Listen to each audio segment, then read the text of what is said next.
ఇక్కడ ఇర్మియా గారిని తల్లి గర్భం ముందే దేవుడు ఆల్రెడీ నిర్ణయించుకున్నాడు. తన బ్రతుకు ఈ విధంగా చేయాలి, తన బ్రతుకు ఈ విధంగా ఉండబోతుందని చెప్పి.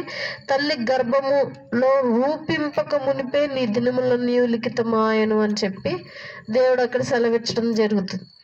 అప్పుడు ఆయన అంటాడు, అయ్యా నేను ఇంకా బాలుడనే, ఇంకా పెద్దవాడిని కూడా కాలేదు, ఇంకా మెచ్యూరిటీ రాలేదు, ఇంకా ఏం చెయ్యాలి, ఏది మంచి ఏది చెడో కూడా తెలుసుకోవాల్సిన వయసు ఇంకా నాకు రాలేదు. అప్పుడే మీరు నన్ను దైవజనుడిగా వెళ్ళిపోయి మీ ప్రజలకు ప్రచారం చేయమని చెప్తున్నారు. నేను బాలుడిని, నా మాట ఎవరు వినరు, నేను వెళ్ళనయ్యా అని చెప్పి ఇర్మియా గారు అంటే, యెహోవా దేవుడు ఇర్మియా గారికి శక్తిని అందజేశాడు. ఏంటా శక్తి అని అంటే, తన నోటి మీద చేయి ఉంచి అప్పుడు యెహోవా దేవుడు మాట్లాడుతున్నాడు. ఏమని? నా నోటి మాటలు నీ నోట ఉంచి ఉన్నాను గనుక ధైర్యం